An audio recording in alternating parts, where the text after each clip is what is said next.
Hey folks, I thought I'd do a little commentary during this racket, so expect me to pop up throughout the video.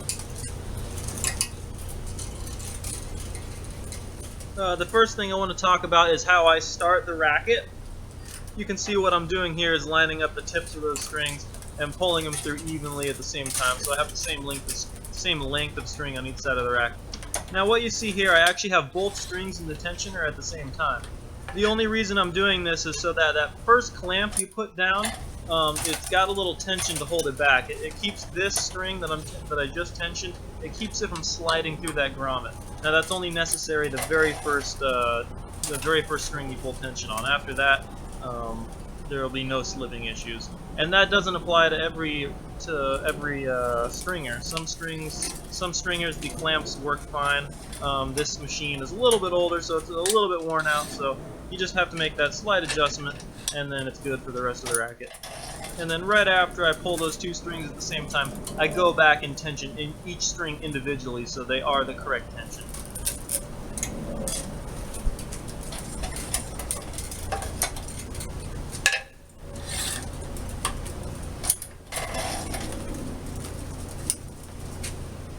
For those that are wondering, the racket I'm stringing today is a head graphene speed mid plus, and I'm putting a Turna big hitter blue string in there, 16 gauge.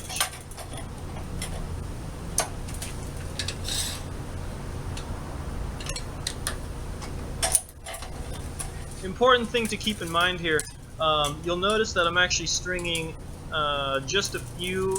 I'm pulling tension on a few strings at a time, and then I'm moving over to the other side of the racket, pulling a few strings on that side. So in other words, I'm keeping the tension even throughout the racket, rather than stringing and tensioning all of the strings on one side of the racket, then moving over to the other. That might be a little bit quicker, but it's hard on the racket, definitely not recommended.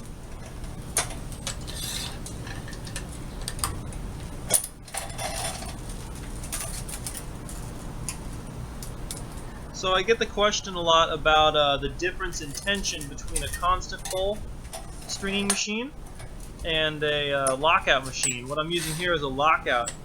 Basically it uses a spring, and once the tension that the spring is set to is reached, that tension head just locks out and it won't turn anymore.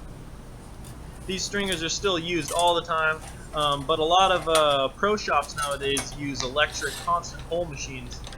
So those, when it gets to the proper tension, the thing is strings will stretch over time, and so once it gets to the proper tension, constant pull machines will do just that. It will constantly keep pulling just slightly. It has sensors within the machine that keep the tension exactly what it's set to. Say it was set to 57. After it gets to 57, that string will start to stretch out right away, and so it won't stay at 57. But with a constant pull machine, it will keep that tension. It'll keep pulling just slightly more micro pulls to keep it at 57 until the tension's released. And because of that, lockout machines tend to have an overall looser dynamic tension throughout the racket of a couple pounds, maybe 2 or 3 pounds.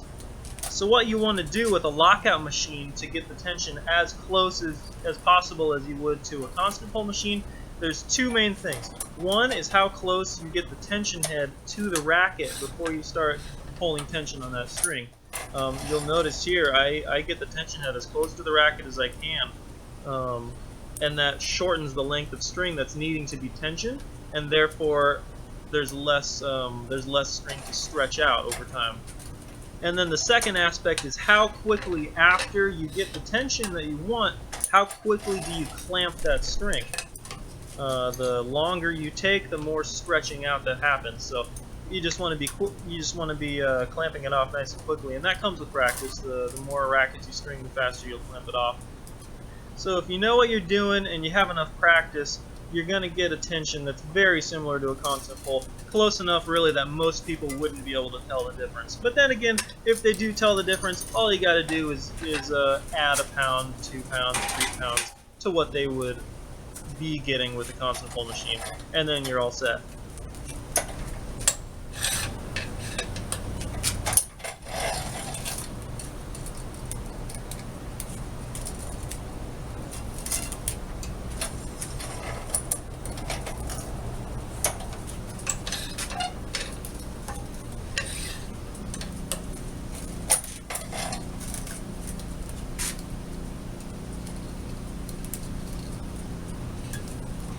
Okay, so you're going to see right here, I'm spending a little extra time lining up the string. This particular racket uses what are called shared holes. So you'll have one grommet hole with being used for 2 strings. And what that ends up causing is you'll have strings that are laying right next to each other on the outside of the frame. And so you want to make sure that they are lined up rather than crisscrossed. If they're crisscrossed, then they're going to be sticking out over the head guard and could be scraped on the ground. So yeah, you just got to make sure, for any racket really, but especially rackets that use shared holes, making sure that those strings are lined up and not crisscrossed. Otherwise you're going to have premature breaking, and that'll be your fault really, not the player's.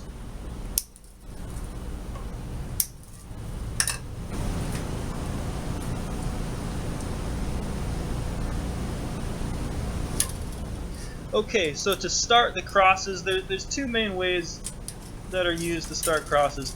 What I'm going to do and what I usually do is I'll use a starting clamp to hold the tension on the first cross rather than tying a knot. And so I'll actually go through and string all of the crosses. I'll string the whole racket, and then I'll come back and do the knot, the knot on that very first cross string. What that allows you to do is use a standard knot rather than a starting knot. The benefit there being that starting knots are a little bulkier, and you're also pulling tension directly against the grommet hole, which means that over time you're going to be warping that grommet hole a little bit. Now on the other hand, the plus side of using a starting knot is that it's a little bit quicker. I mean, you're talking maybe a minute or 2 minutes, depending how fast you are, shaved off your time. So really, I wouldn't say one is right and one is wrong. It's more personal preference, but whatever you're doing, you want to keep it consistent with your customer. Okay, so you'll see here I'm starting the crosses the same way I started the mains. I have 2 strings being pulled at the same time, right there, and now I'm tensioning that first main individually to get the right tension. And there's my starting clamp that's going to hold the tension the entire time until I finish stringing. Then I'll be going back up to that string to tie my knot.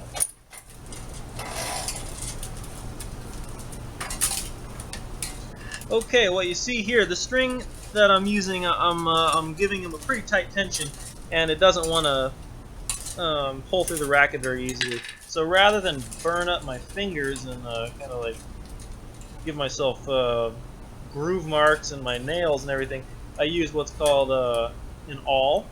It's basically like an ice pick with a dulled tip, so you don't cut anything.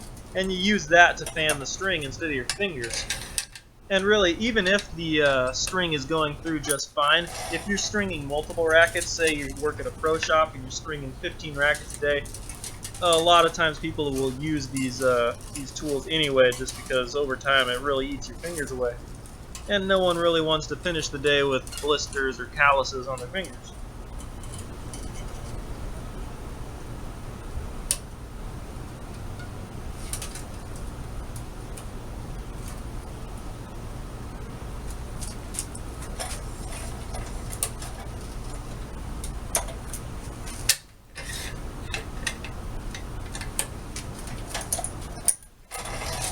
Okay, so when I weave the string here, I'll be weaving the string in a second, you're going to see that I go across the racket at an angle. I'm not going straight across, I'm going at an angle. That makes it a lot easier to weave, so if you're having trouble, definitely try that.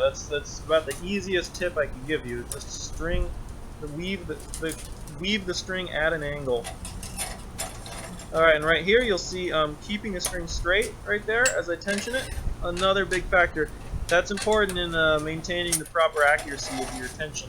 If you pull tension and you're not keeping the string straight at the same time, it's going to tension with this kind of curve, this kind of arc to it. And then when you go to straighten it out afterward, that's a whole lot of tension loss. Alrighty, so from this point on, it's just more of the same over and over and over. Keep repeating that process, weave and tension, keeping the string straight every time. So I will be back at the end of the racket.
Okay, I'm back. So you might have noticed here that the weaving process is taking longer now.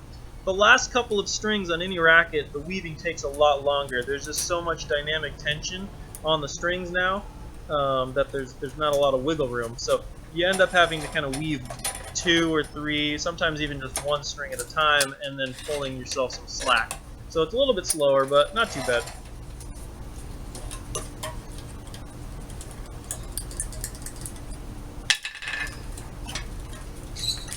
Alrighty, time to tie that knot. So I just want to point out again the importance that you don't over tighten this knot. It doesn't have to be that tight. In reality, you could do it with your hands.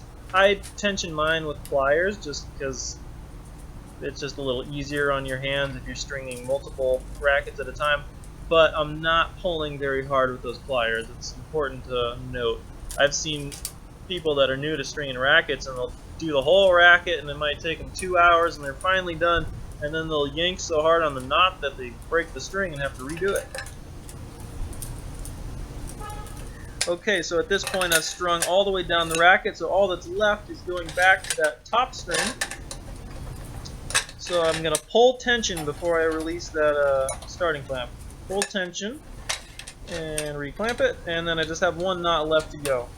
Now you're going to see here, I actually struggle a little bit. It takes me a few seconds to get this knot through the hole, and what's happening is my clamp is so close to the hole that there's just not a lot of room for the string to escape. I should have slid that clamp over 1 set of string, but no big deal, just took a little longer.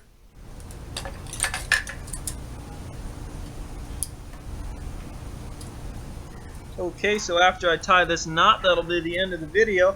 If you like this, if you found some stuff helpful, hit that thumbs up button. It really does help me out a lot with that YouTube exposure and everything. And subscribe if you want to know more. Leave questions in the comments. I do answer all the comments, and I do make videos if you have a relevant question for me. Alright, thank you.